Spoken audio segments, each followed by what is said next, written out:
I'll just give a brief introduction before I hand over the mic to our esteemed guest. Brother Shakeel Shafiuddin is a founder of Jaanwar Fitness, and professionally he's a personal trainer and he's a product manager. Brother Shakeel completed his medical school studies from Windsor University and his undergraduate studies from Northern Illinois University. Hafiz Mujtaba Ashfaq, he's also a trainer at Jaanwar Fitness and completed his memorization of the Quran at the Institute of Islamic Education in Elgin, Illinois. Hafiz Mujtaba completed his undergraduate studies from Benedictine and holds an MBA from Lewis University. He currently serves as a senior financial analyst. Sheikh Saad completed his undergraduate studies from NIU, from Northern Illinois University, and his master's in education from DePaul. Sheikh Saad completed his Alamiya degree from Jamia Islamia in Zambia. Sheikh Saad currently serves as an English and Islamic studies teacher at MCC Academy in Warner Grove and also one of the trainers of Jaanwar Fitness. Inshallah.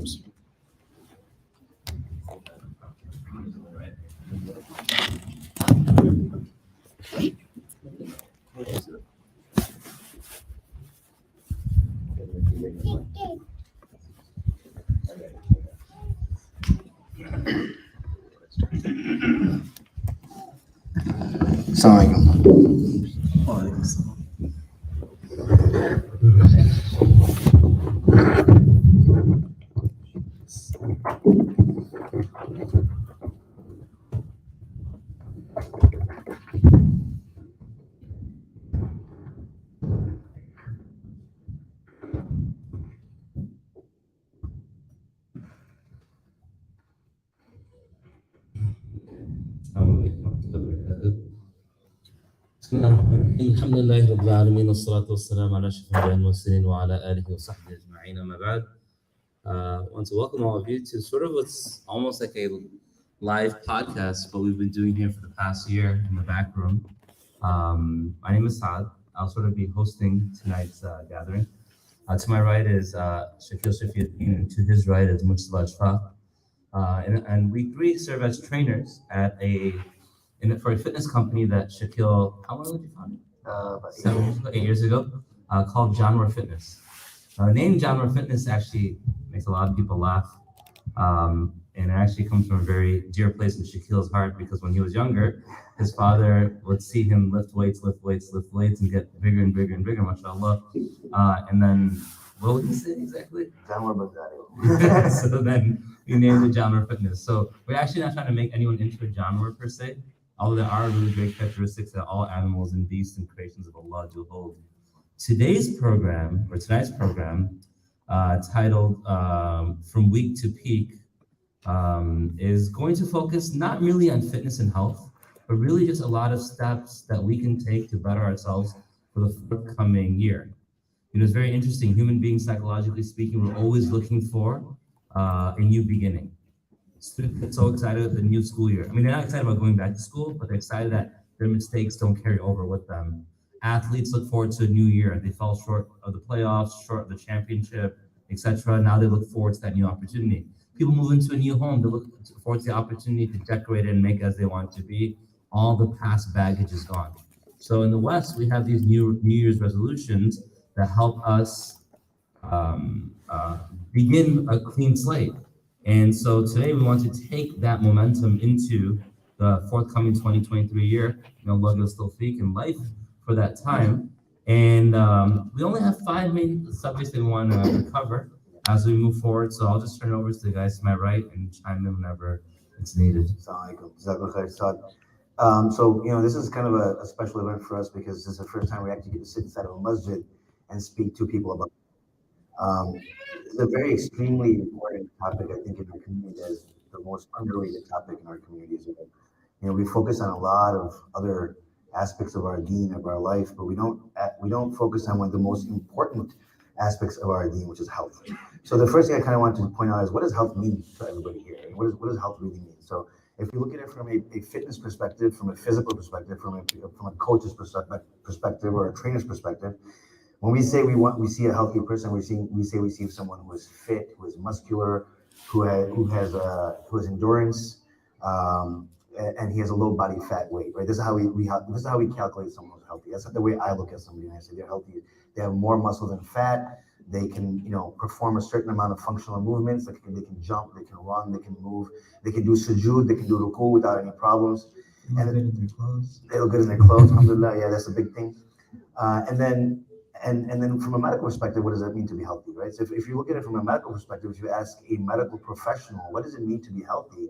What do they tell you? They say the person who has strength, vigor, and who is free of illness and disease, right? This is the two kind of, I think you could find these definitions pretty common throughout between the fitness world and the medical world. There's really no other, there's no other, I don't think there's any other definition that you'll hear or anybody else really speak about health. Now, when we talk about mental health, emotional health, I know that the people are probably thinking, well, there's all kinds of health. We encompass all of this. When we say a person is healthy, we mean that they're healthy emotionally. As Muslims, when we say a person is healthy, we say that person is emotionally healthy, they are mentally healthy, they are spiritually healthy, and they are physically healthy. If any of these components are weak, then the rest of them are also weak, right? So a physically weak person, in my eyes, and I think this is a pretty, there's a hadith that says that the Prophet sallallahu alaihi wasallam, the strong believers, right? So I is that because there is a weakness that's going to be carried forward into the other realms, into your other kind of categories of life, right? If you're physically weak, your spirituality is going to suffer. No matter how much you want to sit here and say that I am going to read Quran day and night, I'm only going to pray, your spirituality suffers because you're weak. You're not strong enough to have a stronger spirit.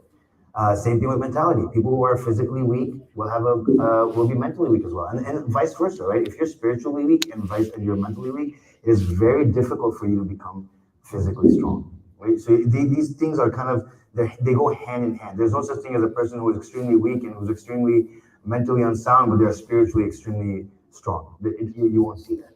It's very rare. That balance is really important. By profession, like full time, I'm an educator.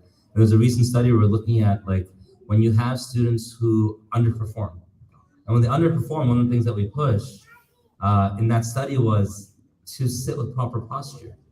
And they noticed that students who underperform usually have poor posture. When you begin to fix the posture, they saw their performance and their confidence actually begin to increase. And so these things are all tied together. The World Health Organization, their most recent definition of health is physical, mental, and social well-being. But now they're saying it's not merely an absence of disease, which sort of was the case before. The fitness industry has long focused on ability, taking health and making it become practical. The medical industry is usually looked at wellness. The Islamic perspective definition brings those two together. Islamically, if someone is wealthy, wealth is technically the presence of money, right? But that money shouldn't just sit there. So either a person consciously gives it, willingly gives it, or voluntarily gives it, a better term, or Allah forces your hand through zakat. Because something that's gifted has to be utilized. And so the Islamic definition of health takes the industry, the fitness industry definition, and the medical definition and brings them together. It's not just the presence of wellness, but it's the utilization of that wellness as well. It's to actually put it into practicality. And this is what mental health, physical health, spiritual health, all types of health. Someone may be wealthy, but we wouldn't consider them financially healthy. Why? Because they're not giving sadaqah, they're not giving zakah. Someone may have a lot of knowledge, but they don't have complete health or soundness in that knowledge when they're not teaching and giving it to others. So Islam brings these definitions together, mainly for health as well. So moving on, when we think about health, when we think about fitness, when we think about Islamic definition of health, who should we look to for all of these? And in the Quran it says, لَقَدْ كَانَ لَكُمْ فِي رَسُولِ اللَّهِ أُسْوَةٌ حَسَنَةٌ لِمَنْ كَانَ يَرْجُو اللَّهَ وَالْيَوْمَ الْآخِرَ وَاذْكُرُوا اللَّهَ كَثِيرًا. Indeed, in the Messenger of Allah sallallahu alaihi wasallam, you have an excellent example for whoever has hope in Allah and the last day and the remembrance and remembers Allah often. So basically, we look to the Prophet sallallahu alaihi wasallam. We look at how his body was. There's hadith and the Shama'il have all of these characteristics of how he looked, how his shoulders were, how his stomach was, how his chest was, how his physique was.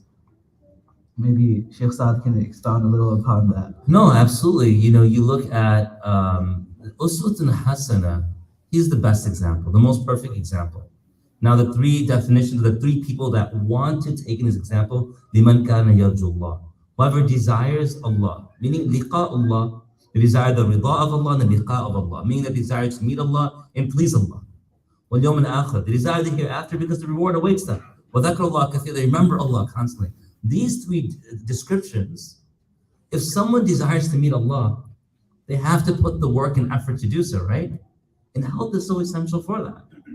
And if they desire their paradise, you have to put the work into it. Health is essential. If someone is stuck in bed and unable to act, the deeds will not accumulate. Now, granted, Allah will reward with intention. وَذَكْرُ اللَّهَ كَثِيرًا, remember, when they're remembering Allah Ta'ala, they're always remembering, what would Allah want me to do at this moment?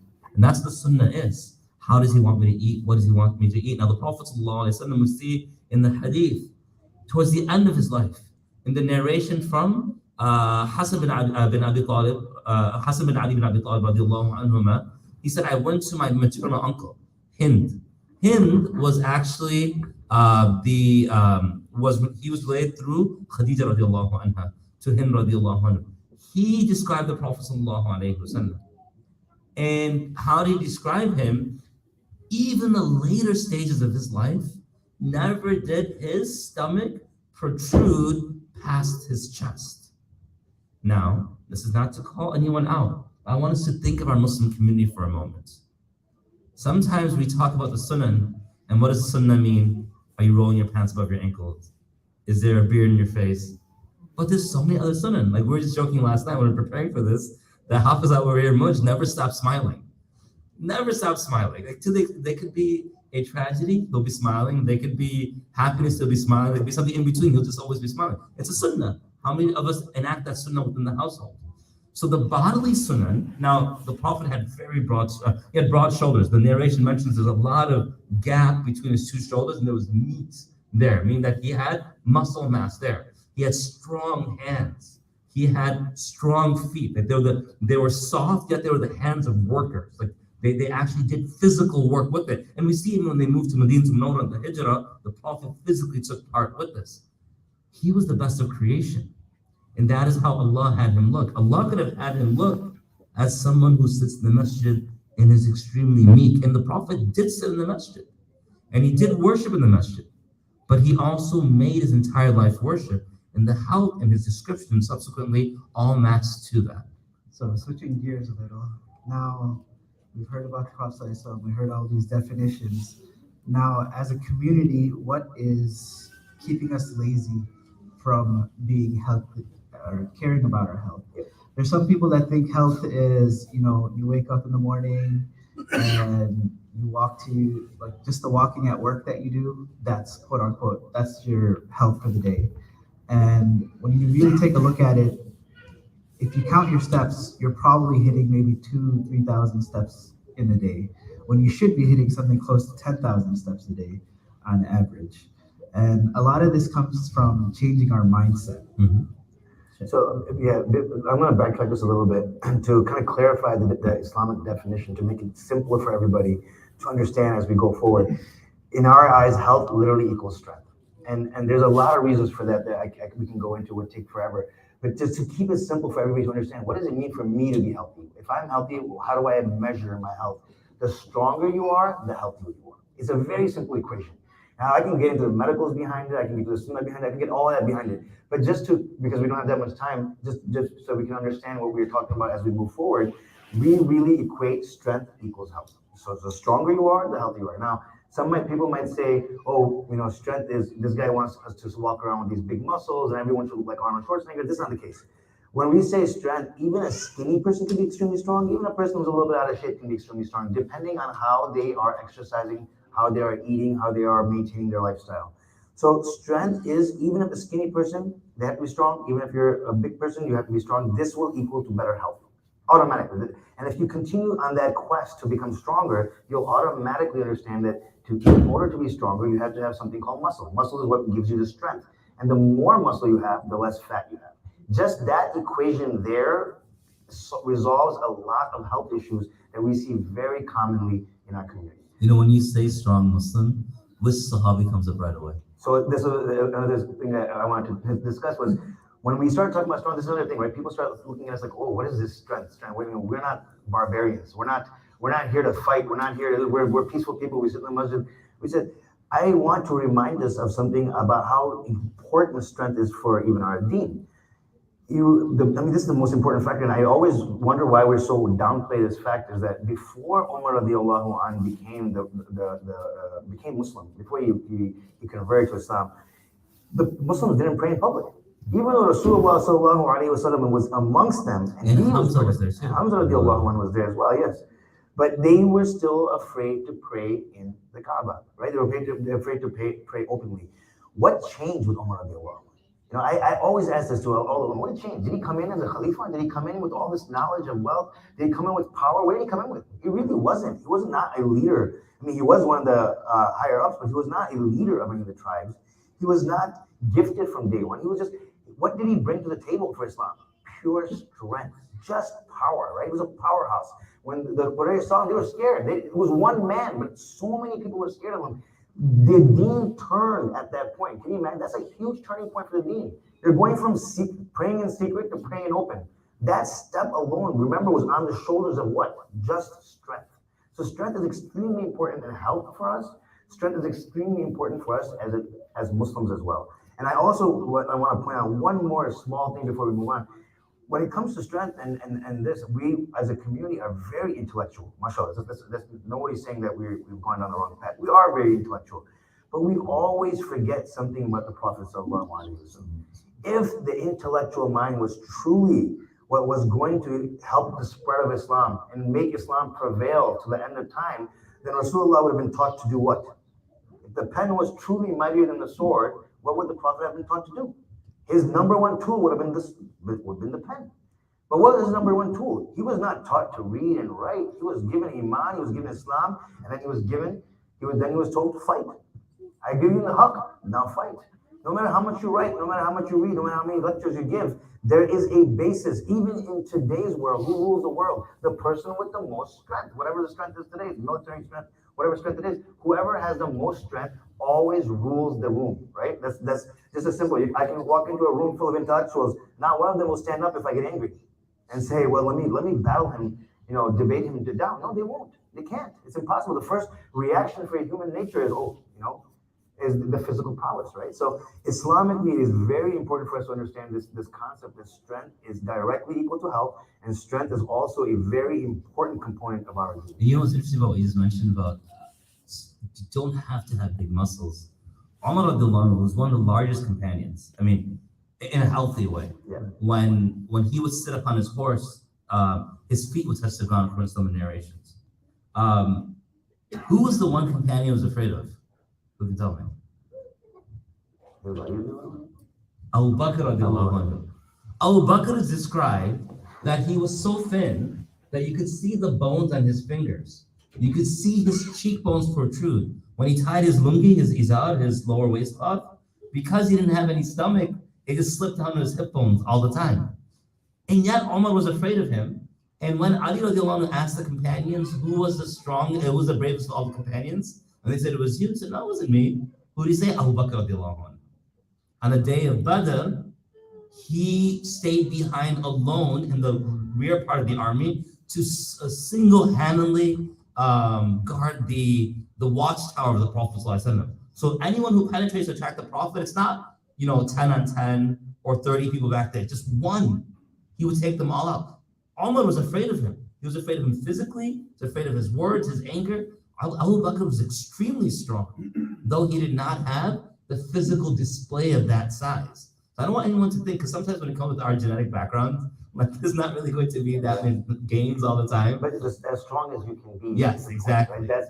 You don't compare yourself with other people. I mean, there's other nations, other races, and even amongst our people, there are people who are extremely, and genetics, it's very all genetics, but the strongest that we can be, right? Which leads us into the mindset, which is very important. This was a great way to kind of just segue into this was Abu Bakr radiallahu anhu's mindset, right? That mindset that he had. Where do we stand with our mindset today when it comes to our health? Right? It's so laid back. It's so relaxed. There's absolutely no exercise. There's no worry. We literally are okay with being on medication rather than being healthy. Right? People will say, oh, you know what? As we get older, we just have accepted that we're going to take this medicine, this medicine, this medicine. After a certain age of 55, 60 years old, the person, I've seen this, especially in the Indian households. The father gets to 60 years old, everyone all of a sudden stops all the work around him. Oh, don't move. Oh, don't stand up. Oh, don't walk over there. No, don't pick up that chair. Oh, he's going to get hurt. He's 60 years old. So this mindset has to change, right? It's not just a laziness mindset. I don't want to just call our entire community lazy. It's not the case. We have people who go out and do amazing things, but physically we are extremely. Our mindset has completely been.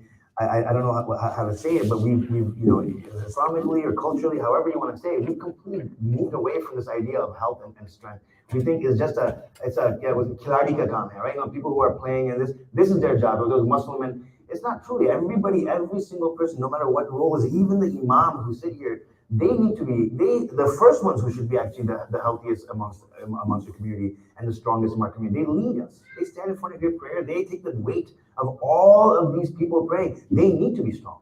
We need to make sure that they're so strong that they can't break. They can't. When you're physically and strong, these people, in order to be physically strong, you have to have a certain mental capacity. There's no way, we have a lot of people who come to our classes and, they can get to a certain point and then they're like, we're done. We can't get past this. It's the mental block, right? And I always tell everybody when you're exercising or you're doing any of these activities, you don't judge yourself on how physically tired you are. Wait till you're mentally tired. That's when you start. You have to push your body. Part of the reasons why you get mentally tired is you start comparing yourself to others. Yeah. So last week we were working out. We were at the gym and Shaykh Saad was doing deadlifts. And I was looking at his form and I was just getting jealous. I'm like, man, mashallah, his form is perfect. And then he looked back at me and he's like, what are you talking about? You have everything else. Why are you even complaining about your deadlift? Yeah, we always compare everyone else. We start comparing ourselves to other people and we tend to forget that you need to compare yourself to yourself. If you're a better person today than you were yesterday, then you're making progress. It's when you completely stop and you get depressed over looking at someone else and I want to be like him. Like I look at Shaq and I'm like, man, I want to be like as big as Shaq. And then he looks at me and he's like, well, what are you talking about? You're bigger than me. So the empowering the mind is extremely important. Well, there's a lot of factors. One is the dini factor, right? We want to be aware and conscious of ourselves. So this mindset of my health, the way I look, the way I feel, the way I operate, these things we want you to relate them to your everyday. This is important to be healthy and strong, not just to be healthy and strong and to scare people or whatever it is to stand up for our deen, but for prayer time, right? I mean, we have I go to the masjid and I see a line of chairs all the time. There's chairs and chairs and chairs, and people say, yeah, if you're injured, you broke your foot, you broke your leg, okay, I can understand that. But honestly, I don't think there should be any chairs at all. Even if you're 100 years old, there should be a chair in the masjid, because you should be able to do the simple actions of sujood and ruku. And I'm going to tell you guys one more thing. You know how important this is. This is for the mindset as well. You might think that, oh, it's okay. Right? It's okay. I'll just let my health go, and then alhamdulillah, when it's time, I'll just sit on the chair and pray. There is no way. And Shaykh Saad's here to stop me. This is why he's on my team, so he can stop me from saying these ridiculous things. But honestly, just think about it. Do you think the person who's actually putting his head on the floor and doing sujood, his prayer has the same weight as a person who's sitting on the chair and doing their sujood? Now you might say, well, it's Allah's mercy. I can agree with you to that. But then I want to go back one more step and I'm going to say, how did that person get to the chair? What led that person to the chair? Was it because he didn't take care of his health? Was it because they were not cautious? They just didn't care, right? They didn't think about it. They never exercised. They never took care of themselves. Did they ever stop to think, am I eating the right foods? Am I doing the right activities? Am I staying away from what I'm supposed to stay from? Am I participating in what I'm supposed to? All of these things, and then they get to the chair. It wasn't just like the guy just got to the chair automatically, right? There's something happening along the way. So our mindset really needs to change. The mindset is extremely important here from what you're saying at especially that last part. Like when you're looking at mindset, a child doesn't want to go to school. What do parents always say? Go to school. They push them because they know the child doesn't understand what's happening online, but all this education will push you to succeed later. The body is the same way. So the question arises, how do you make your mindset stronger? Well, exactly. And so when you're looking at the body's the same way, and it's heading to what you're saying, if the body's not taken care of now, then there's an interesting statistic that's that after the age of 40, every decade you lose 8% muscle. 8% muscle is lost, a strength I should say, is lost after the age of 40, every decade. Now, how does it relate to mindset? If someone says, I want to be a strong worshiper, be able to stand at night, be able to stand in the masjid, from the age 20, 30, they'll take care of their body to match that. Just like someone who wants to be a good student is not going to waste their mind on TV or other things very early on. So how do we empower ourselves and get to that mindset?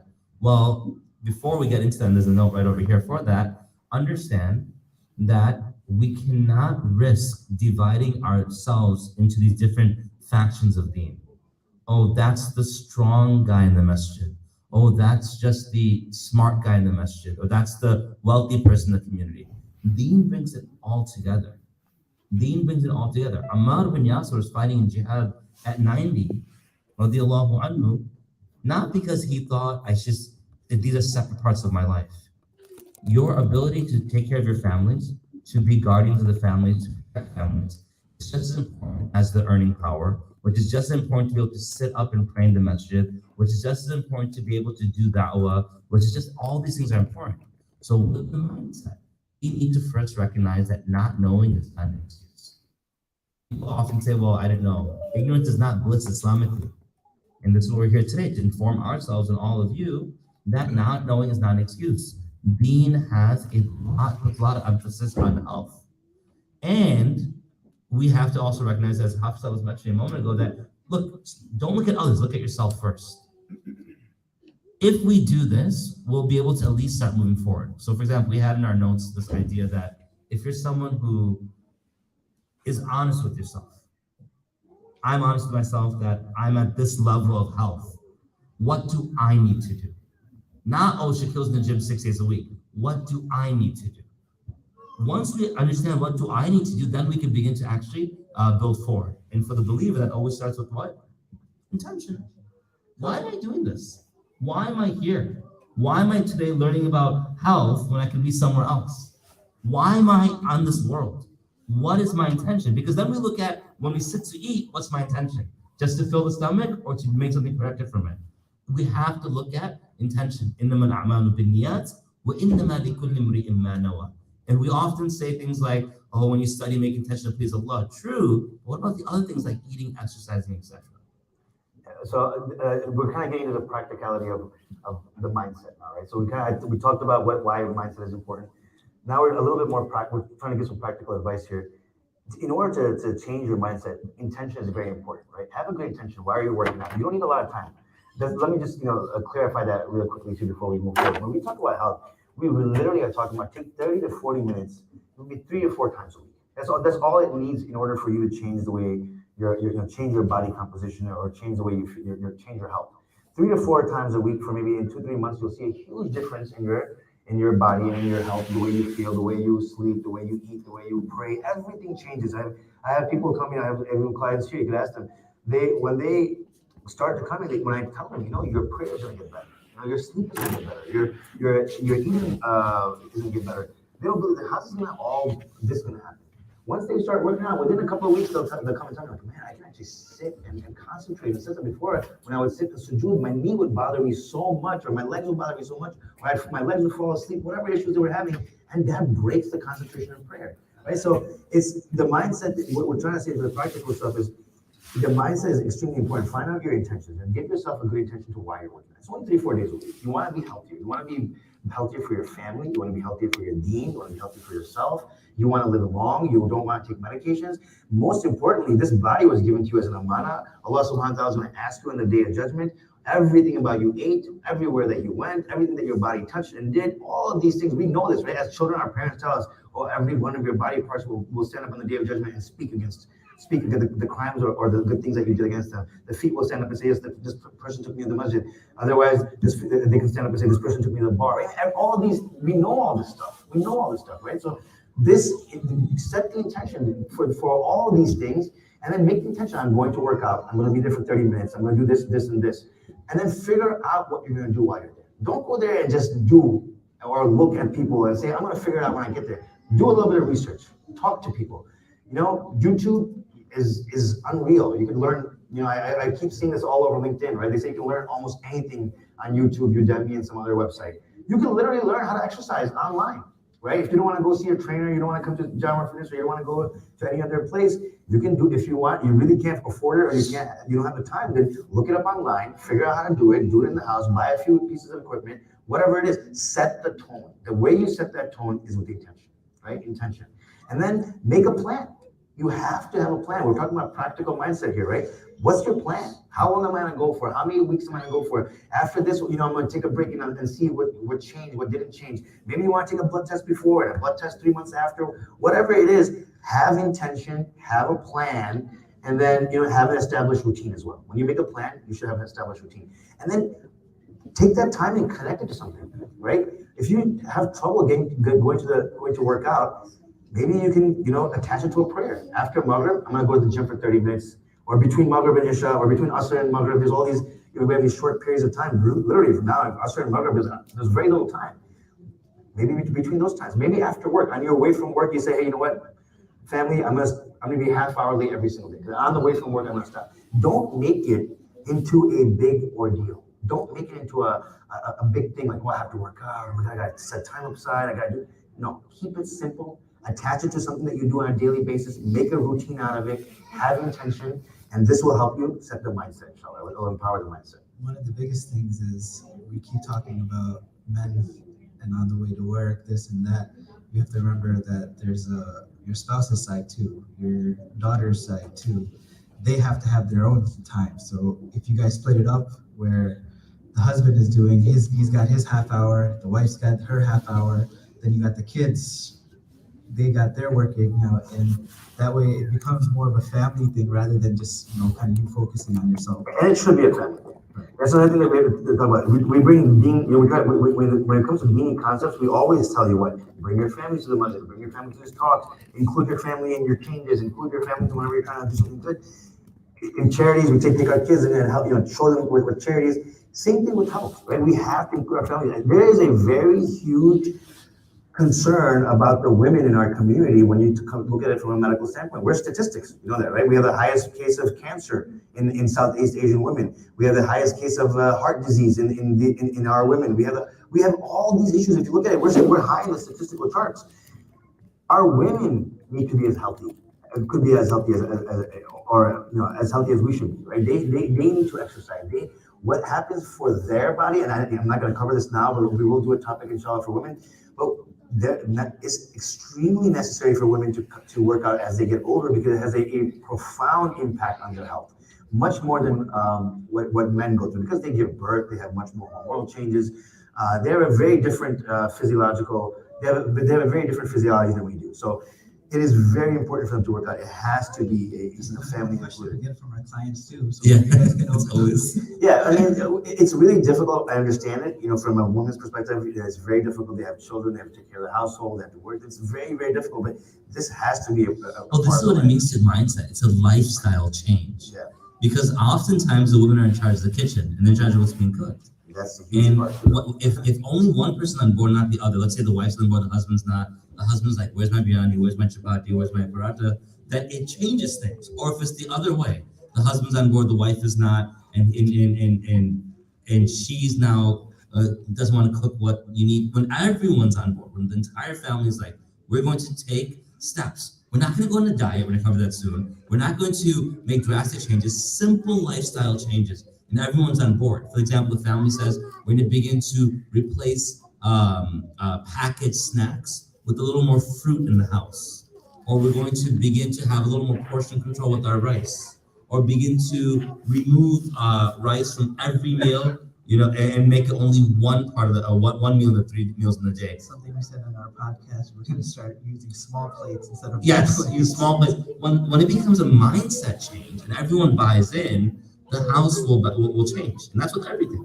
And you have to have your children be healthy. You have to have your wives be healthy. So it's an important thing to have the family, on it. And then next thing I kind of wanted to cover was when we're working out. I always try to highlight this. There's a mind, body, and soul connection in working out. So it's not just a very mindless, completely Islamicless type of activity. When we're working out, there's a huge mental factor in there, right? If you're not concentrating, if you're not fully focused on what you're doing, if you're not all there in the moment, you will get injured. You won't get the results that you want. There will be people out there for 2 hours. They're just, doing this, and then you'll see them in the gym just rolling around, doing here, this, and that.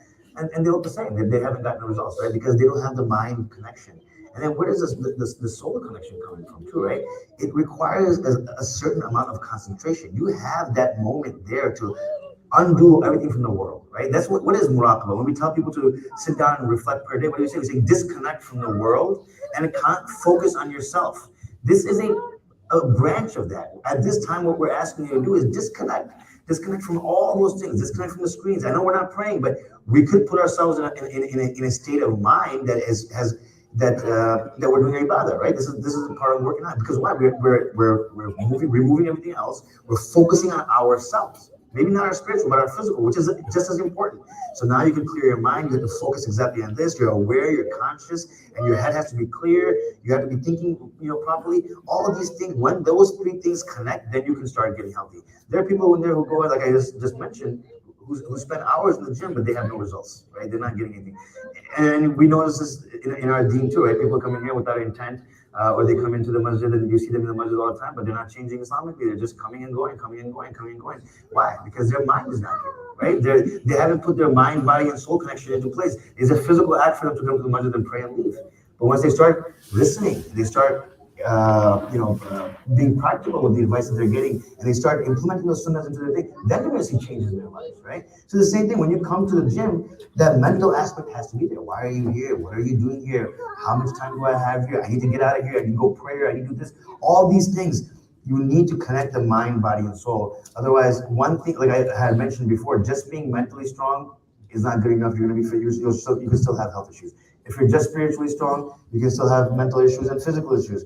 But if you need to be completely as a strong Muslim, you need to be mentally strong, you need to be physically strong, you need to be emotionally strong, and you need to be spiritually strong. And we promote that. We really think that exercise can help strengthen all those things. And the studies all led to that as well. In fact, I told some of the brothers before that when I first took a spiritual mentor to the Shaykh, you know what his first piece of advice was to me? He pointed to my chest and said, what? Never stop working out. Unfortunately, I stopped working out because I saw all the people like the Masjid Piety, like all got very skinny and they would say like this, I want to do the same as well. But it's interesting, the first thing he told me was don't stop working out. And this is my spiritual mentor. And then when I started suffering from depression and anxiety later, that was recent. You know what my therapist told me? Start working out again. There is a connection between all of this.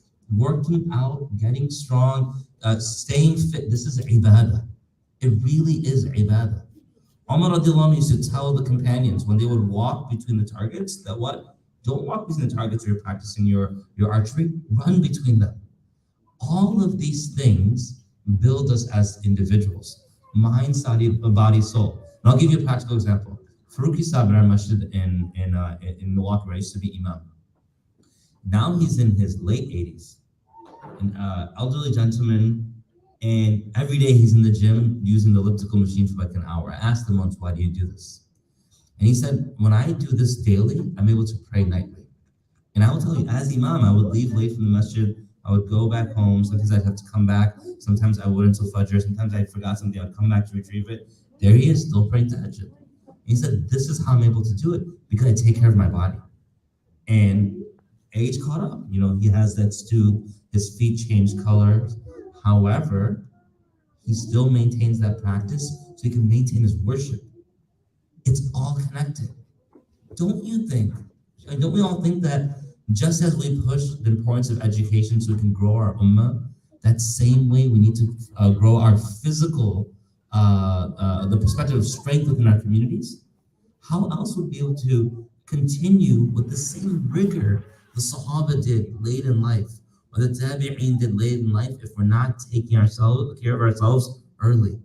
Health, strength, this mind-body connection has to be there. What do we think today? All these fads are out there, these fitness fads. Oh, six-pack, that's health. That's not in hadith. In fact, if you see the people, I was actually speaking to a bodybuilder 2 days ago, and he said that I wasn't healthy at that point when I would do these types of things. Meaning, health does not mean what the fitness fads say. Health is the perspective of being able to establish well-being and be functional to make it become an ability to worship Allah and serve our family and our communities. And part of service, honestly, serve our spouse by looking better. This is a protection. If I don't take care of my body, will my wife have more temptation to look at others than if I do take care of my body? Let's be honest. Let's be honest for a moment. If my wife is not taking care of herself physically, will I be more tempted to look or less tempted? Right? This is ibadah. This is hifdud-deen. This is protection of a person's iman. And so these things are tied in together. And once we break it and we disconnect it, that fragmentation makes us not be a complete believer. And that kind of leads us into the fads of working out. I wanted to cover this really quickly. I know we're kind of like going in and out. We're talking theory and practical too. So the practical part of this is, there are many workouts out there that you see, these fad workouts that come up and say, hey, do this, do this workout or do this diet and whatnot.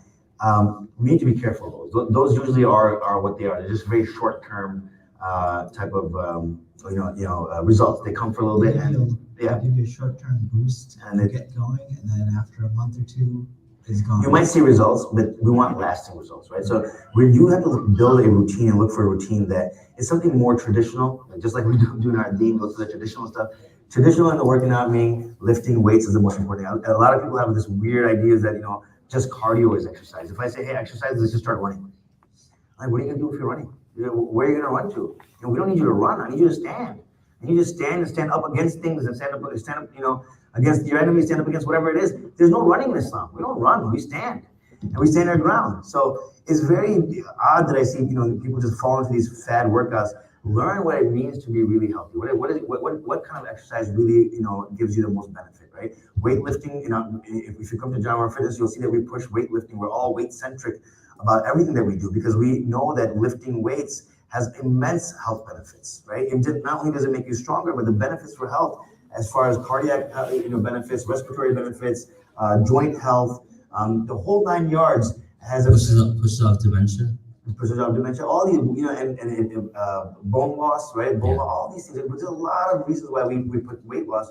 We put weightlifting as our main focus of exercise, right? So we need to do research. My point is, don't just blindly do something. Again, research, right? Talk to people. Talk to trainers. We're here. We consult for free all the time. People always come to the masjid and ask Shaykh Saad or Hafiz Mujtaba whenever they see you, especially after finding out that they've been training. People come and ask questions. Find out what works, what doesn't work. Explore, right? Take the time to do it. And the next thing that we'll kind of slide into is the diet. I'm gonna spend a little bit of time here. And we had a note here that says dictate the diet. So let me talk a little bit about diet and a little bit about food from an Islamic perspective. We know there's halal and haram in food. Everybody knows this, right? You have to eat pork, haram, right? Eat lamb, halal. Great. That's only one equation of the meaning of halal in our deen. It says halal and tayyib, right? In the Quran, halal and tayyib. But tayyib, people think means washing the food. No, tayyib actually means the quality of the food, right? The cleanliness of the quality of the food, not just physically being clean, but the quality of the food should also be clean. Why am I bringing this up? Because I'm gonna give you a little sidetrack note here too. Up until the 1980s, people smoking cigarettes didn't have any concern whether cigarettes were haram, halal, makruh, non-makruh. Nobody cared. Nobody looked at cigarettes. But in the 1980s, something profound happened. The medical community published that cigarette smoking 100% causes cancer. Right? There's no doubt. If you talk to any medical professional, you could read any book you want to. Smoking will cause some cancer or the other. Right? Any kind of tobacco smoking or usage will cause some type of cancer in your body. So what did the ulama say? They started looking and they said, man, if there's 100% chance of haram, it's 100% chance of harm, then this should become haram, right? By de facto, just by definition of what makes something haram, one of the things that makes something haram is harming the human body. That would make it technically unlawful, right? So when we look at food, we need to look at it with the same eye. If you look at our community, we have a rampant heart disease problem. We have a rampant diabetes problem. We have a rampant arthrosclerotic problem, right? Our veins and our arteries are all constricted and not compliant. Our hearts are not working properly. I mean, what is causing this? What causes cancer? What causes all these problems? 99% is food. Cancer, health issues comes from food. Environmental, maybe 1 or 2%, depending on where you are. I mean, none of us work in mines or in places where environment is such a huge factor for us to have cancer. But the most prevalent, the most, I guess, the most impactful thing that we do is the food. The food causes cancer. The food causes diabetes. The food causes hypertension. The food causes arteriosclerotic diseases. All this stuff is coming from food. So then what do you think the condition of that food is? If the food can cause you to have a heart attack, if the food can cause you hypertension, food can cause you diabetes, food can cause all kinds of cancers, the digestive tract from the throat all the way down to the out the door, right? Colorectal cancer is caused by food. Southeast Asian women have the highest prevalence of colorectal cancer. Why? Because of the fatness of the food that they eat, the salan, the curry that we love to eat, the rice that we love to eat, all the food that we love to eat has a profound effect on our bodies. And if that effect is of harm and damage, then we don't need a fatwa to tell us that whether this food is lawful or unlawful for us. If a food goes inside your body and is going to cause some type of damage, then guess what? That food should be unlawful. We should look at it as unlawful food. Tomorrow we have to answer for eating that. We might think, they say have this weird thought, khana pina, khate pite mote taza is a healthy person. It's completely opposite, right? It's very opposite. So we eat. I go to my dad's house and he's feeding my children. He's force feeding them. You gotta eat. Why do you have to eat? Well, how are you gonna be healthy? So Islamically, not eating as much is usually what makes people healthy, right? And now medically too, what do people say? Eat less. Eat less. That's one of the easiest things to get healthy, brothers, is eat less. Don't want to diet? Fine, don't diet. You don't want to control what you eat? Fine, don't control what you eat. Eat whatever you want. Eat whatever you want. But eat less. Right? Eat less. This is from the Sunnah, this is from medicine, this is from a health perspective, from everything. Eat less. That's the main thing, the number one thing. I'll tell you that. What's your famous quote? So, I always tell people, I say... I just wrote that down. Exactly. First of all, Ramadan is a great, the benefits of Ramadan we're learning today, right? I don't know if you guys saw 2 years ago, the Japanese scientists had come out with the medical benefits of our fast. He actually focused on the Ramadan fast. He did not focus on this intermittent fasting that we do for in the fitness world. He focused on Ramadan fasting. The effects that it had, you know what it's from? It's from not eating. It's from not eating as much, right? How much should we eat? What is the rule that the Sunnah has given us to eating? How much? It's not three parts. Shaykh will tell you. Yeah, no, the hadith of Ibn Majah and other texts as well mentions that the Prophet mentions the worst vessel to fill for the son of Adam is what? The stomach. You should have 1 bite or 2 bites, luqmatain, to be able to sit up straight. Because when you get hungry, you know how you bend over.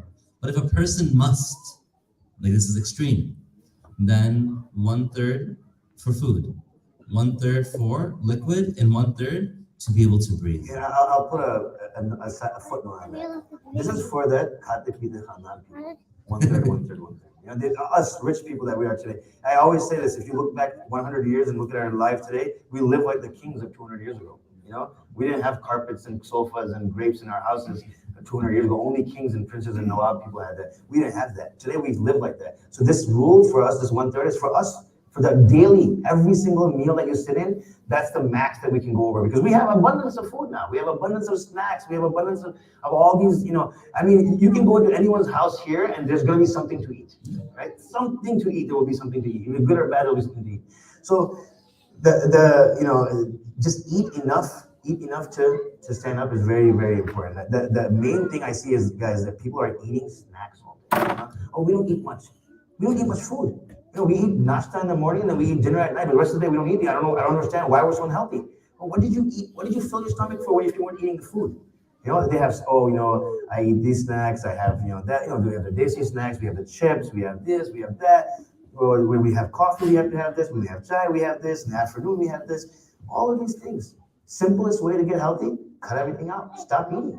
Only when you're hungry, you should sit down and eat actual food, meal. When I say actual food meal, I mean it shouldn't come from a packet. It shouldn't come from the microwave. It should be actually protein. Protein is, there's only a couple of things. Meat. Protein is meat, or if there's vegetarian, there's plant protein. That's all there is. Carbohydrates, there's only a handful of things that we can eat for carbs and fats. That's it. Besides that, anything else that we go outside of that, we're now indulging in our desires. Right? Food is sustenance. Food is fuel. Your car needs gas to run. It doesn't need gas to enjoy itself and be happy. You don't put gas in your car and say, oh, my car is going to be happy. No, you're going to say, it's going to get me from point A to point B. I need this gas to get to work so I can make money. I can come back so I can go to the masjid so I can come back. This is what we put gas for. This is why we fuel our bodies. We fuel our bodies because we need to work for our families. We fuel our bodies because we need to stand up for Islam. We need to pray. We need to be in utmost health. We want our spirituality to increase. We want to be closer to Allah subhanahu wa ta'ala. How are we going to be closer? If we're not fit, physically fit, and we can't do ibadah properly, then we're not going to be closer to Allah subhanahu wa ta'ala, right? So we are eating just for purpose. What do we do today? You invite somebody to the house. You know, I was taking my daughters to Shaykh Saad's house yesterday, and they were talking about, hey, what are we going to eat there? I said, wait a minute, we just ate dinner. What are you worried about? Because we've made this culture, right? We talk, when we invite people over, when I invite people over, my wife, what do we talk about? Oh, what are we going to serve? What food should we have? Go to Costco, go here. If someone's coming, you run to the store and you grab something, because it's all based on food. Yes, we should serve people when they come. You know what we should serve people? We should serve people what the Prophet served his guests. We are trying to be better Muslims, right? So when a person comes to my house, I shouldn't throw chips in front of them. I'm giving them harm. I'm harming them. I'm not only encouraging it, but I'm supplying them the drugs, to make themselves bad. What should be, dates, right? This is such beautiful, we have such beautiful sunnahs in our deen, right? Dates and water. What more? Right? What does that do? That takes the focus away from food. Then now we're focusing on one another. Why did I come to visit you? I came to visit to sit with you. I came to visit to talk to you. I came to visit to grow our relationship in the eyes of Allah and make it be closer. Whatever it is, we didn't come for food. Right? Everything is based around you. You go to a wedding, nobody cares about the husband and wife's health of their marriage. All they cared about was how much money did they spend at the hall and what kind of food was there. That's all. Nobody came here to give me dua. Nobody came here to participate in the nikah and get the reward and give that person blessing and make dua for that person and wish them the piety in their marriage. No, they walked around, all they cared about was the food, the clothes, and the hall. And then what do you think happens to our marriages today? Our marriages are garbage today, right? We have the highest rate of divorce in history is not. Why? Because we focus on the marriage, not on the wedding. This is, again, food. So food needs to be looked at in a very different eye. Yeah? The way we look at food today needs to change. First of all, it's not just for pleasure. It needs to be for sustenance. And if we're eating for pleasure, this is the problem, right? Because, oh man, tea tastes great. This tastes good. You go in there, you're stuffing yourself here, you're stuffing yourself over there, you're eating food from outside. And another thing about eating food from outside, I'll leave this to Shaykh Saad. We're giving him 20 minutes in the ending to kind of drill the Islamic aspects of health into this talk. But the other important aspect of where was I going with that food? Using like we eat out. Yeah, eating out. When me and Shaykh Saad would sit with a spiritual teacher, he would say to us that when students used to come, when he used to be in madrasa, and break, the students of the alim students would go and sit in a Hanukkah on their break. What do we do on our break? We go to the malls and we go to the movie theaters and all that. These alim students would go and sit in a Hanukkah. What's a Hanukkah? A place where they would just do meditation all day, just tasawwuf, right? They're doing tasawwuf, they're just concentrating on focusing their heart on connecting to Allah. They do this for a month straight, and they come back in Jama. And they would come back to the madrasa and they would be extremely spiritual. They would be bothering all the kids about this hadith, about that sunnah, about this. And then the teacher, the students would go and complain to the teacher. They say, the student went to Hanukkah for 1 month, I comes back, and he's giving us a pain, right? He's always telling us, don't do this, don't do that. So the Shaykh said to him, I was shocked. He said, just take him out to a restaurant and feed him food.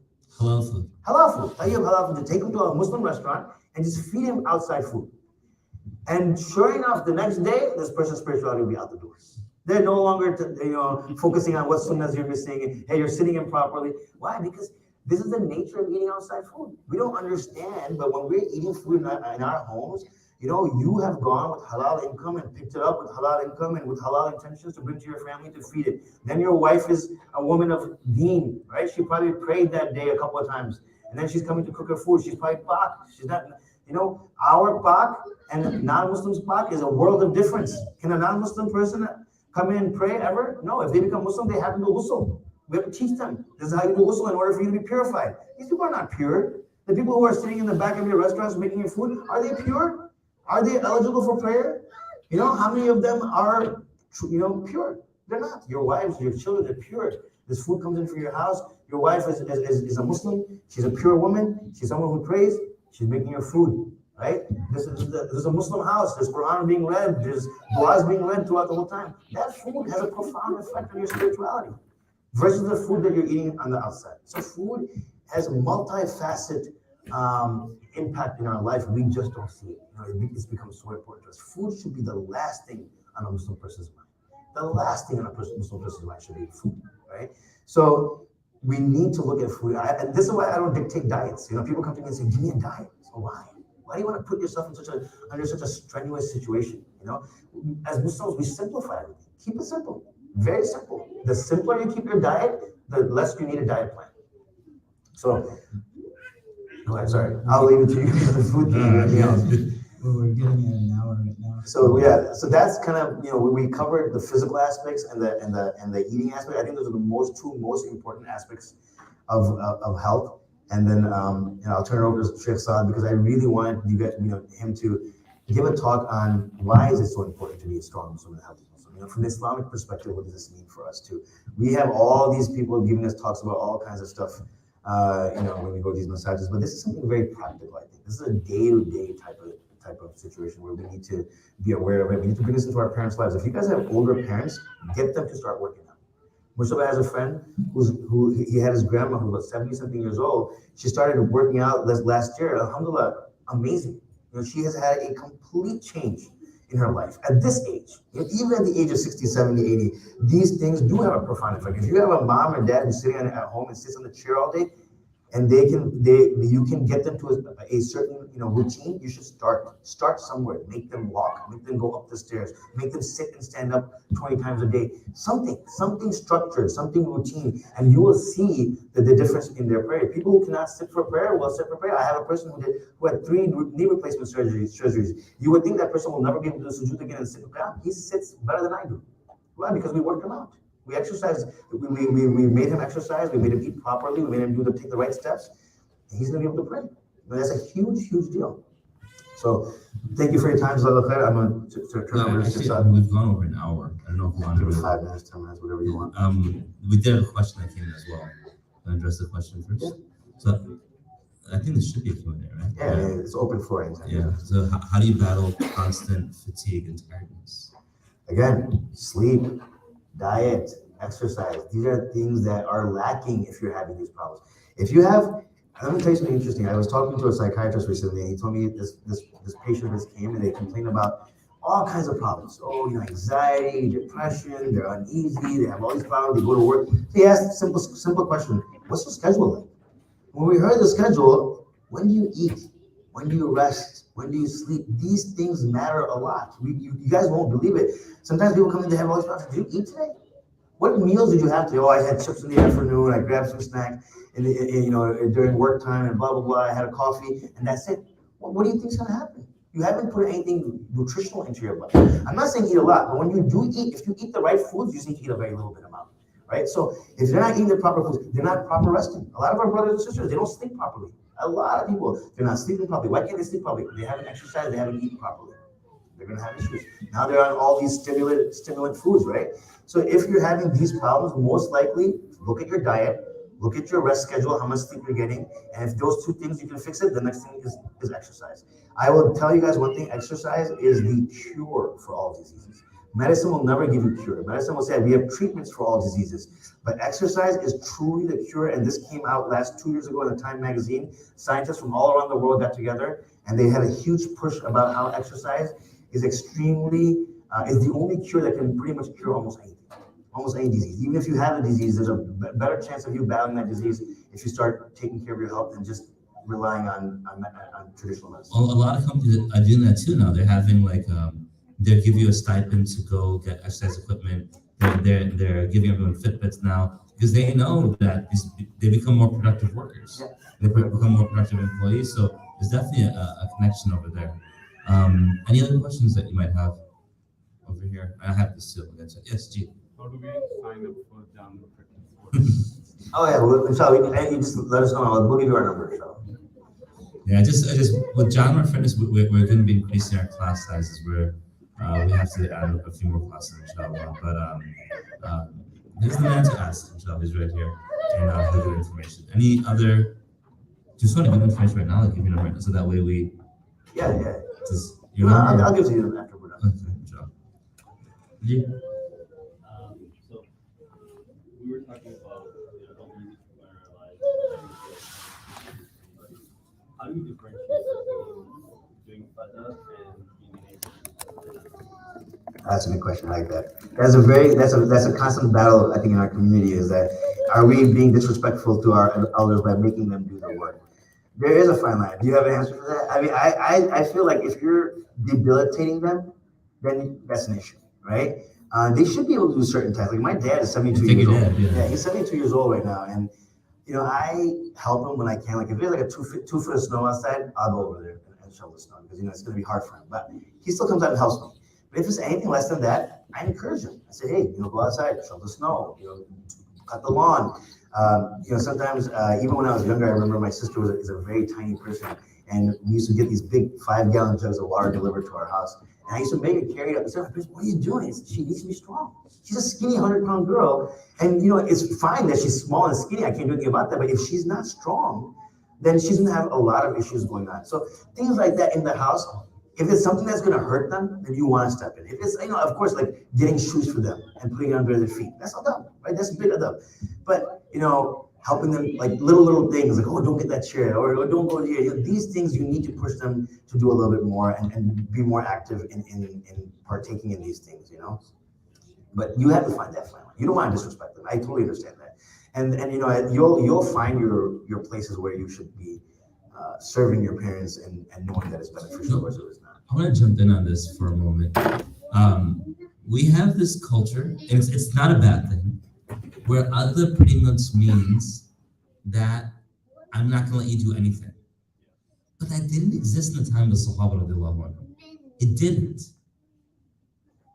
I'm completely pro adab. In fact, we've lost adab in our community. We need to regain it. I'm not anti-adab. But the Sahaba radiallahu anhum, and what's the principle? Al-amru fawq al-adab. When you're told something, that's it. Drop the adab. That, like, if I have this and one of my students come by, oh, let me hold this for you. And then suddenly they grab it. I'm like, look, you don't think I'm strong enough to hold this like half-a-pound notebook in my hand? Like the Prophet ﷺ, when he was carrying the bricks for the masjid in Masjid Nabawi to build the masjid, and Hamza and others came and said, no, don't do it. He still insisted, and they let him. The idea is that what? Our adab cannot be a source of harm. When it becomes, like Shakeel was mentioning, a source of harm, then this is be'adabi. So what have we done? We've made them become teachers, parents, etc., so reliant that now they are not gaining even whatever little activities that's there. Want to have adab? 100%, let's do it. So what could be adab? Adab could be when your parents walk in the room, stand for them. So you have people who won't stand for their parents, but then they'll say, I'm not going to let them do some small task. You see a lot of these individuals who retire from work. Like I was pushing my father. My father is near 80. He's like, just please retire. He's not having it. One of my friends pulled me aside, don't let him retire. Because once the mind is not working, he's not active, right? You'll see that degeneration occur. Yes. And so what happened is that we have to look at their well-being, not what makes me feel good. That's what we think adab is. I put shoes down for them. Now I feel good. I did something. No. Look at their well-being. That's usually the best adab. That's the best adab. How much are we making dua for our parents? If we're not making dua for them, we're like, oh well, but I help them move the chair. I help them do A, B, and C, which they were able to do. Then that's actually counterintuitive. The Prophet, when the Sahaba would walk behind him, he would stop. He would make them walk ahead of him. Umar and Abu Bakr radiallahu anhu would stand by him, and he used to say, he would say, I like the angels walk behind me. So the Sahaba didn't say, no, astaghfirullah, Messenger of Allah, we have to walk behind. Adab has its place, but we have to learn what adab is. And the best way just to identify for yourself, what is going to help my parents? If this is going to help my parents, then I'm going to let them do it. And also we should ask ourselves the following question. If they're asking for it, then go ahead and do it. Yeah. If they're not asking, why are we pushing our agenda upon them? Agreed. If they ask, then obviously that's Yeah, something you do that it. you can't do. Yeah, you have to do it. But yeah. Good question. All right, cool. Any other questions? Gee, yes. What advice do you have when like you're trying to persuade like maybe like a parent or a spouse to like kind of start doing these things and they're kind of like pushing back like, oh, I don't want to be exercising, I just want to be eating or something like that. What do you think? Spouse in particular gets very sensitive. Yeah, it's really, I realize in order for a man to become healthy, a married man to become healthy in the house, it's very important for the wife to be on board. Because the food is a huge issue. I have a lot of people that I train and they're like, oh, well, at home, this is what we eat. I can't change it. It has to change for everybody. That's a tough one, because if they're not on board, it's unfortunately it's going to be like something has to happen, and then they're going to realize, oh my God, my health is suffering. I need to make a change. That's usually when people wake up. Most of our clients come after something happens, right? Oh, I get this. I can't do this anymore. Or, oh my God, I feel so weak. Or, oh my God, I have all these pains. Or I had a heart attack. Or, I have diabetes now, so I need to work. A lot of my friends, when I'm in my 40s, a lot of my friends will call me and say, oh, you know what, I just got pre-diabetes. Oh, now I need to work out.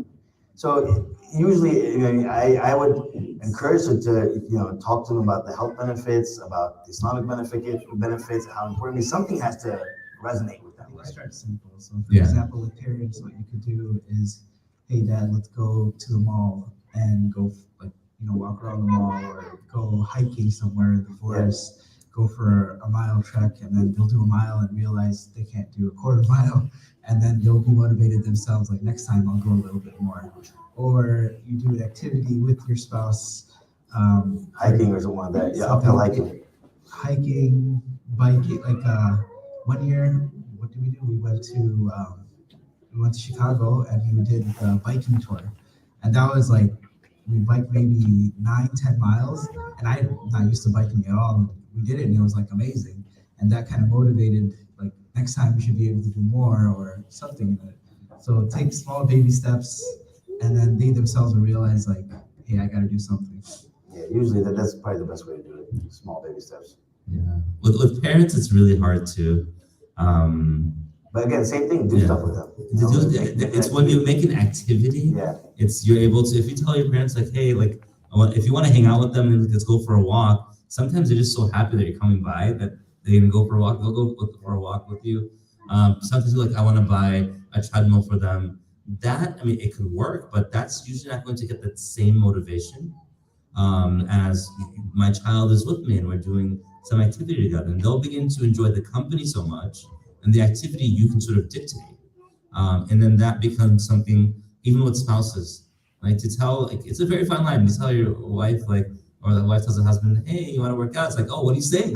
Right? So that becomes a dangerous, very, very dangerous route to take in comparison to arranging an activity every weekend. And like a hike, like a walk, you go downtown and then you park somewhere and then you walk to the bean or whatever people do. Like those things begin to become activities that everyone begins to enjoy. And then you can take it up the next level. And sometimes you just have to have a heart-to-heart. Like, look, I love you, and I'm saying this for your own benefit, but I want to live, it's go where 80, 90, 100. I don't want us to end our lives when we're 50. And so I need you to be on board with this with me. If you word it that way, it's usually a lot more palatable than a person saying that, I know it's not fitting to your wedding dress or something like that. That's not going to work. But I want to be with you to our 80s and 90s walking together. Then that will, I think, be a lot more palatable. But then again, Allah on this one. Any other questions about this? Yes. Go ahead. Oh, for the ladies, how do they send questions? YouTube. Sorry? YouTube. Oh, yeah, and the ladies over here? They can go through YouTube as well? Okay. I don't know if they look at much stuff on like I don't know. No. But The ladies, there's questions you can send up with my daughters. They're going back and forth. They're the ones in purple going back and forth over and over. But go ahead. How do you get your husband to stop buying Oreos?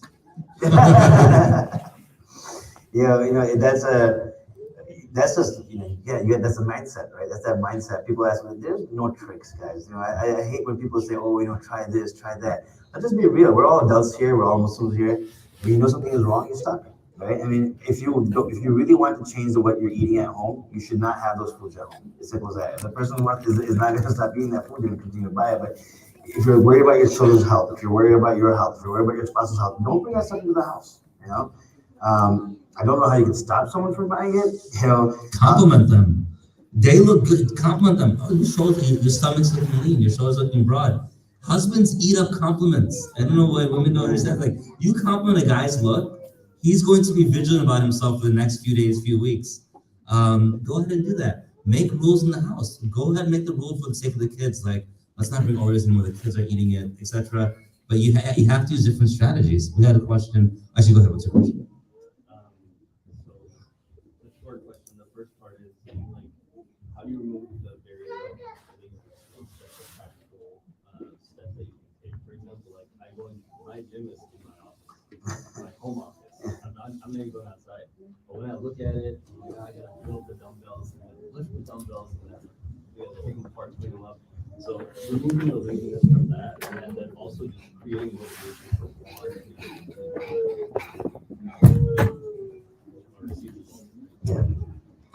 I mean, look, having a workout partner is, I always say about in college, we were workout partners. Believe it or not, Shakeel and I used to bench the same amount back in the day. I don't know, he ate like a cow one day or something. I don't know what happened after that, but I would go every night because he wanted to go every night. And when I moved to the area, after Fajr, it didn't matter if it was 20 below, he expected me to be there. So, virtual partner works, man. Yeah. Like if you have somebody Your spouse is your partner. Or your spouse, you can get them on board. And it's once you get into it, I feel like once you start doing it and you start feeling the effects, it's addiction. You feel like, oh my God, I can breathe better. It feels great. Yeah, I can do a proper ruku. I have people who come, we actually have one of our exercises is a ruku stretch. And the reason I do the ruku stretch in my class is because I go to the masjid and I'd probably say 95% of the people are doing an incorrect ruku, right? Ruku is a very, our prayer is very interesting. And I know I've said this before, but I won't repeat everything I said, but it's an interesting prayer because it's physical. If you go back and look at the Christians' prayers, and if you look at the Yehudis' prayers, it's not physical, right? What do Christians do? They just sit on their knees and they just fold their arms and they pray. I think Yehudis are similar to that too, right? They don't have sujood. They have a little more. A little bit more, yeah. But nobody has a sujood and ruku. And as we know, right, Islam was the complete, right? It was in steps, and when it finally completed. Actually, what Maraqin, some of the Mufassirun say, bow, like do ruku, like the people do ruku. That means pray the way the Muslims pray, because only we have the ruku, no one else. Exactly. Yeah. So we have. So our prayer is very different. If you look at the way anybody else prays, when we pray, it's very different. It's physical. We are literally going up and down. I mean, and if you asked some non-Muslims who've never prayed to do a ruku and sujood, they have trouble. They actually have trouble sitting in qiyam. They have trouble sitting doing ruku properly. They have trouble doing sujood is easy, but still they might feel a head rush, right? If you do these movements, it's not easy. Yeah, it's not easy. But if you do the proper sunnah way, yeah, it's not that easy. Because the proper sunnah way, you have to be able to allow a small animal to walk between your stomach and the ground. So there's a width to that too, right? There's an elongation of the spine. The elongation of the spine, the abs actually have to be contracted. A small animal can walk underneath. There's a lot there. And ruku is even harder, right? Ruku, what is the thing? You should be able to put a bowl of water on your back, and it shouldn't move, right? It shouldn't spill. So your legs there's a complete, if you read the hadith for the fiqh and the prayer methodology, your knees have to be straight. You have to push, with strength. It's not like just loose hands. It's a firm grip. Your arms are straight. Your back has to be straight. It's bending from the hips. It's not bending from the stomach. Your core actually has to be pretty straight too. It can't be, if it's bent, if it's curved, then you want to go. When you said you do the ruku stretch at Janwaar, you'll notice people, we do it for like 30 seconds to 90 seconds. We can do 10 seconds of ruku, a proper ruku. So if you can do a proper ruku for 10 seconds, I mean, what are you praying? I mean, your prayer, is, brothers, your prayers actually, it matters. The form matters. How you pray, your concentration matters, your focus matters, the length of the prayer, everything about the prayer matters. Everything. And remember, once that prayer goes away, you're never coming back to that prayer ever again. You're never gonna get a second chance to redo Dhuhr, Asr, Maghrib, Isha from today. You can pray a million Zuhrs after that, but this Isha is gone, right? You can pray Isha every day for the rest of your life. So you want to make sure every one of your prayers is perfect, right? So we do this ruku stretch because it's very important. So the reason I was saying that is that there's a physical component to prayer, and when you do the proper sujood, you do the proper ruku, you're also stretching your spine in such a way. I don't know if you guys ever hear the dynamics about stretching. One of the reasons we stretch is because you want to kind of separate your joints. You want to separate the vertebrae. You want to separate in places where blood can't go. That's the reason we stretch. We stretch is because we want blood flow to go into places where it doesn't normally go, and that allows for rebuilding, for cleaning out the system, and for rejuvenating your body. All these things. So if you pray properly, you do get a spiritual high, right? Because you always have an increased blood flow to the brain. Your entire spine is being stretched out. Now there's a lot more synaptic neuron connections happening. Blood is flowing through. Old blood is being removed. A lot of things are happening during this prayer time too. So it's kind of interesting. I don't want to say that's what prayer is about, but it helps, right? All those things help in the spirituality aspect as well. There's another question. How do you remove stubborn belly fat? Yeah, that's eating properly, exercising properly. That's just the main thing. People say abs are made in the kitchen. I think it's 50-50. I think that you have to work out and have a healthy diet. Stubborn belly fat is literally 30-40 years of eating whatever you want to, and all of a sudden you want it to be gone in 3 months. Now, if it took you 30-40 years to get there, it's going to take you a while to get rid of it. It's not going to take 3-4 months. It could take a year, 2 years, 3 years to get rid of it. You have to realize 30 years of abuse is a long, long time, right? The body has been adapted to that now. This is where it thinks it's supposed to be. You need to change that. It's a tough change.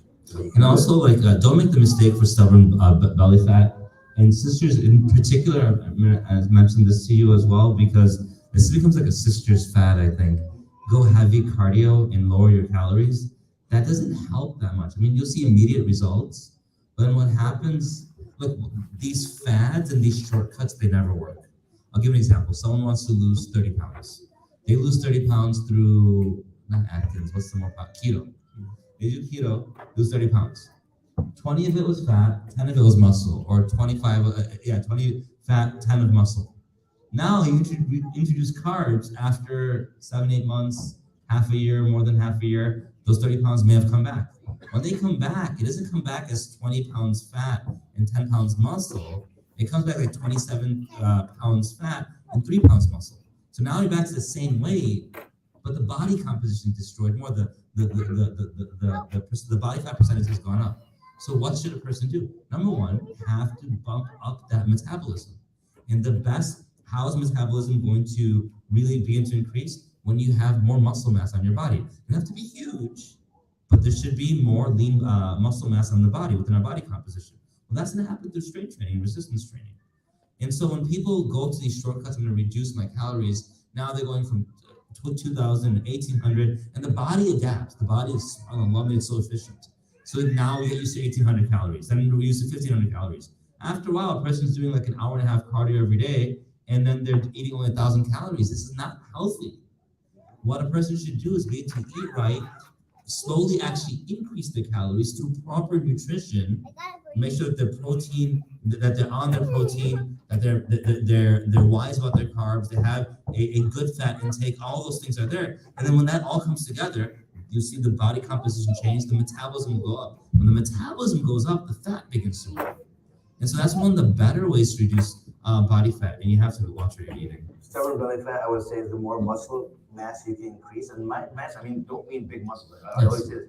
You could be a skinny person of 150 pounds, and you could have a 30% body fat content and still be the same size, or you could have a 5% body content and you're still gonna be the same size, right? That's what we're talking about. So even you might be still the same skinny, but if I check, you should have more muscle content than body fat, than fat content, right? That is the indicator of good health. So how do you get rid of stubborn body fat? Just increase the muscle mass in your body. And how do you do that? eating properly, exercising more, you're not going to really girls always have this thing, oh, we don't want to be bulky. We don't want to be muscular. If we lift weights and eat well, we're going to get bulky muscle. No, you're not. You're not. The more muscle that you build, the more tone, the more lean you are, right? The more leaner you are. And women don't get that. They automatically think, oh, big bump. No, there's no big bump. Because you start, initially it might feel like that because you're adding muscle on top of the fat that you already have. But wait a couple months, and continue to build that muscle. What's going to happen? That fat will start, burning away, and then you just have lean muscle, and that's what's give that toned, lean look that everyone wants. It's funny. People often say, Shakeel, like, I want to work out, but I don't want to be as big as you. And he always says, "Don't worry, you're not going to get that big." It's a lot of work, right? I mean, it's a lot of work to look in a certain way. We're not asking for people to look in a certain way. We're asking you to feel a certain way, perform a certain way, right? Have endurance and these things, not just look. Look doesn't mean anything. There are people with six packs on the social media, but they're actually very sick. They're very sick. If you go look at them, they're like very unhealthy. They're very sick. Their numbers are off. They're dealing with all kinds of issues. They've done some crazy things to get there. So I think that's another thing that destroys our psyches. And we look at all this stuff on social media, and we think this is what helps us. And if we can't look like that, then what's the point? Well, that's just, again, it's media, right? It's just there to mess with your brain. It's not really there. It's not real. Nothing on social media is real. This is all fake. You having six-pack abs all year round, you can't be healthy. Impossible. We're at about an hour and a half. So I think let's wrap up. And there's another question. Do you recommend any food? This is for you, particularly, Shakeel. Any food from the prophetic diet for a proper nutritious breakfast? I do. Who's that guy who does the thing? Who's that guy? Asif? Yeah. Oh, Asifuddin, Mona Asif? Yeah. Integrated Shafa. Yeah. There definitely is. I would definitely explore that with Mona Asif. He started a business called Integrated Shafa. Basically, he takes all the food from the prophetic traditions, and he uses that for ailments, illnesses, and issues that we have. And those are amazing. Those are beautiful. They definitely work. That's definitely something to look into. Anything from the prophetic sunnah is something to look into, right? I always hate it when people say, "Oh, science has backed up sunnah." No, sunnah doesn't need backing from anything. Sunnah is sunnah, right? Science doesn't back up sunnah. Right? Sunnah can back up science, but science can never back up sunnah. Right? We have to get rid of this notion that, oh, because other things are validating the sunnah. Sunnah does not need to be validated. Period. Right? Sunnah does not need to be validated. Does not need to be proven. It does not need to be researched. If it's sunnah, it's sunnah. Olive oil is sunnah. It's good for you. You don't have to wait for anybody to tell you this. Right? Dates are good for you because it's sunnah. You don't need to wait for anyone to tell you this. Right? Water is great for you because it's sunnah. You don't need anyone to wait to tell you this. These things we should automatically integrate into our lives and think that these are going to be healthy for us, and they will be because we're doing it for the purpose of the sunnah, and the sunnah is to be strong. The sunnah is to be strong. Right? The Prophet fought in wars, brothers. He swung a sword. Right? He's been hit with arrows. He's been hit. He's been hurt. How many of our ulamas have been hurt? They can't even get a scratch on themselves. They'll freak out, right? They won't move. But the Prophet ﷺ was beaten. He was fought in a war. Do you guys understand that? Can we comprehend that today? I mean, it's not just a story, brothers. It's real. We're here because of him. Because he fought, because these Sahabas fought, because these Sahabas stood up for us. We're standing on the shoulders of their physical prowess today. Not just their iman. Iman gets carried over, yes. But there's something back there that has to hold it, right? We're not strong enough to protect it. Someone will come and change it. Someone will come and destroy it. Someone will come and do whatever they want to do it. We had to have a lot of strength to preserve the deen until today. And we're going to have to continue because as you can see today, we are being attacked on all fronts. Everywhere you go, you're being attacked. We're being attacked for our beliefs. We're being attacked for our sunnah. We're being attacked by the Prophet himself is being attacked, right? This is the time. If you're not strong enough, you will. And we always say, oh, 3 generations down, there's going to be no Muslims in that family. There's going to be no Muslims in this community. Why? Because we're not preserving our deen. How do you preserve deen? You fortify. What's fortify mean? You strengthen, right? Strength. Strength is what's going to hold Islam and carry it forward. That's what's going to keep it there. Not just books. Anyone can come and take books and burn them down. What are you going to do? The Library of Alexandria got burned down when the Romans took over Egypt and Persia. What happened then? It was all gone. We lost. They say that we lost the entire history of human nature, humanity's knowledge in that fire. There was a lot of knowledge that had been passed on for centuries that went away. People can come and burn our books. But if we're strong and we're physically strong, who's going to stop us from memorizing the Quran and propagating it forward, memorizing all our hadith and sunnah and propagating it forward? No one can. No one can. Remember, it happened through physical. It didn't happen through books in the beginning. People went and taught Islam by word. It took strength. They walked across continents to give to give the word of Deen. It wasn't through books and the internet that it got here. It was through physical prowess that it got here. Not through the sword, but physical prowess. And that physical prowess, it was not just for swinging sword. It was for swinging sword, holding peace, and having the strength to take over and conquer and be fair amongst all these people, right? So it's huge. Because we're supposed to have a section on why it's important to be a strong Muslim, but we're a bit over in time, so I'm just going to mention one hadith. And this one hadith, tell me, by the way, who has a higher level, a Muslim or a mu'min? Islamically, who's higher? Mu'min, right? So Rasulullah mentioned mu'minu qawi, the strong believer. So already, is this person going to be spiritually strong? Did Allah say Muslim or mu'min? And then the Prophet said Muslim or mu'min? Said mu'min. So it's already a strong, yes. It's already someone who's spiritually strong. Al-mu'min qawi, the strong believer, khayrun is better, wa ahab, and is more beloved to Allah than mu'min da'if, than a weak believer. Mu'min da'if, mu'min qawi. They're already spiritually strong. But Allah, the Prophet, they love that description of strength. Look, when Musa alayhi salam came and the daughters of some scholarly daughters of Shu'aib radiallahu anhu, they took him back to the home, and then one said, istajarhu, go and hire him. Why? The greatest people that you can hire are what? Qawi and Amin. They're strong and they're trustworthy. External and internal strength.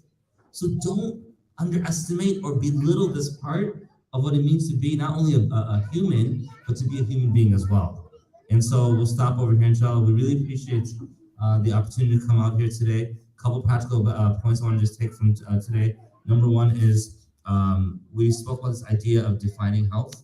So just look, keep it practical, keep it simple. Am I healthy enough to act to please Allah and serve my family? If not, I need to get help. The second thing is empower the mindset, defeat laziness. How do we do this? Use someone in your family or friends who will push you. They're going to work out, you can go with them. And make it as simple as possible. You don't have to do 3 hours of workout, half hour, a few times a week. Be regular, consistent by tying it into something that we do anyway. If we know we're gonna eat at 7 o'clock, from 6:30 to 7, and go to your garage and work out or wherever you go to work out, but tie it into something that's regular. Then also, we spoke about this idea of mind, body, soul connection, and in particular, we spoke about food. Remember the verse. Allah Ta'ala says in the Quran, Ya ayyuhar rasul, O messengers, kulu min at-tayyibat, eat from that which is pure. What will happen? Wa'amal salihat. Kulu min at-tayyibat, wa'amal salihat. And you will do good deeds. So by eating pure, it actually fuels us to do good deeds. And remember, the stomach is Baytul Da. It's the place of disease. So be very, very careful. One of the things that Shakeel recommends to us is that when you wake up first thing in the morning, drink two, you say two, right? One glass or 2 glasses of water. Remove the hydration. Begin to eat to, don't live to eat, eat to live. So if you're not hungry, don't eat. If you are hungry, eat something wholesome. Make this a family effort, inshallah. One of the things is, today you don't want to eat your medicine like food. You want to eat your food like it's medicine. Otherwise, if you don't eat your food like it's medicine today, tomorrow you're going to be eating medicine like it's food. Have you ever seen the uncles with those pill boxes? They pop them open, there's like 20 pills. And they have taken in the morning, they have 20 pills in the night. What is that? You're eating, your medicine now has become your food. Right? If you're taking more than 2 pills, 3 pills per day that you have to, that's become food now, because it's food. You have to take it. Otherwise, you're not going to survive. So treat your food like medicine today, so tomorrow you don't have to treat your medicine like food. And one thing from my end is that you don't have to do all this at once. January is coming up. What's the goal in January? Water first thing in the morning. That's it. Be consistent on that. February, you can say what? I'm going to begin to cut out any snacks that I cannot pronounce the ingredients. And just that. Now you have 2 habits over 60 days. March, Ramadan will be there. We'll have some change anyway. But then you can set a goal. Every month, set one goal. Make it basic. Make it basic. And then if you do that at the end of the year, there'll be 12 solid habits that will improve the physicality, the health, but also the spirituality that's coupled with it. Make those changes according to Sunnah. Yes. So you have tools. Muj, anything you want to add? Always the quietest out of all of us. It's an enforcer. We should have a regimen starting now. Yes. So one of the simple ways to do is have a schedule of what you're going to do. Not only have the physical stuff, but also have the spiritual stuff. So, for example, in the morning when you wake up, you should have some certain azkar that you do. La ilaha illallah 33 times, istighfar 33 times, salawat on the Prophet 33 times. Start with something like that, basic. Then have a physical one. Say you're going to do 30 push-ups and 30 squats every morning and every evening. Just that much, I guarantee you in a week you'll feel so much different. For example, the other day we did 75 squats at home, just as a family, and for 3 days legs were hurting. Just over 75 squats. And 75 squats should be easy. Like you do 75 squats, you're done. But if you can't do 75 squats and you're hurting for a week from doing that, that means your legs, your body, they need some type of motivation or push to be stronger. And don't be afraid to tie them together. Some of our akabir, they'll go for these long, active, not just lollygagging, active walks for half hour, 1 hour, and they'll do an entire regimen of dhikr. 100 la ilaha illallah, 100 la hawla quwwata illa billah. Our teachers did that a lot at Shaykh Madrasa. Hafiz Mujtaba, he used to walk, they say about 6 to 8 miles every morning. In that morning, he would finish his adhkar and finish almost half Quran. And imagine finishing half Quran walking. People have a hard time reading 3 pages sitting. Alhamdulillah. So we'll move on, inshallah, and with dua, inshallah. The podcast is just temporarily on hold. It's called Jaanwar The Jaanwar Fitness Go to podcast. YouTube and just type Jaanwar Fitness. Jaanwar Fitness, yeah. It takes place in the barakah, that back room over there. Yeah, so just have to unlock the barakah. Bismillahirrahmanirrahim. Alhamdulillahi Rabbil Alameen. Allahumma salli ala Sayyidina Muhammad wa ala ali Sayyidina Muhammad wa sallam. ربنا آتنا في الدنيا حسنة وفي الآخرة حسنة وقنا عذاب النار. اللهم آت نفوسنا تقواها وزكها أنت خير من زكاها أنت وليها مولاها. Ya Allah, Ya Arhamar Rahimin. Oh Allah, we ask, Ya Allah, that you are the one who has pure and true strength, Ya Allah. Oh Allah, bestow for us every type of strength. Let it be spiritual strength, let it be physical strength, let it be emotional strength, let it be academic and intellectual strength, Ya Allah. Let it be financial strength. Let our ummah rise back up to the levels of strength, Ya Allah.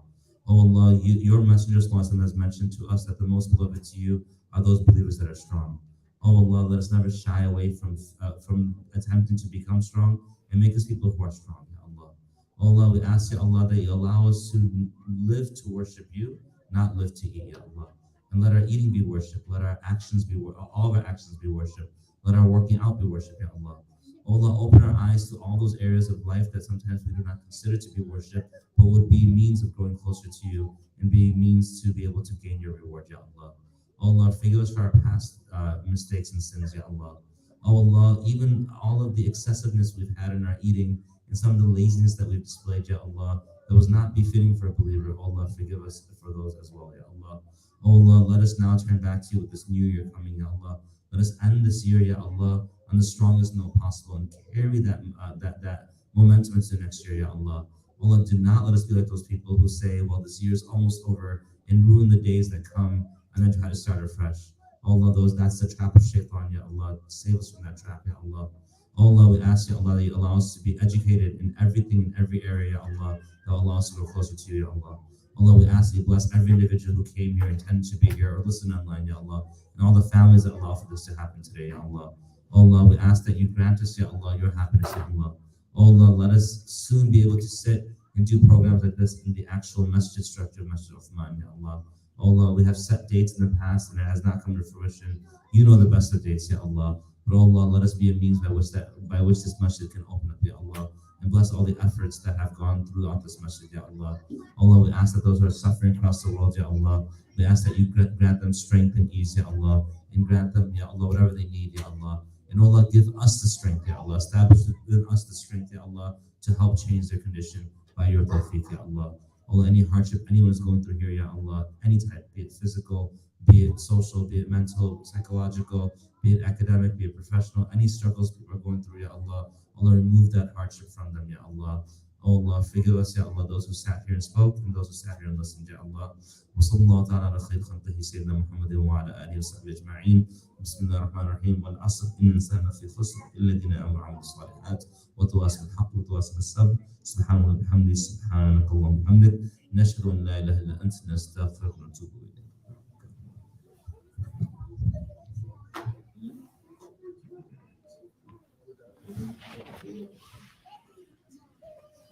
You don't have to, maybe he can.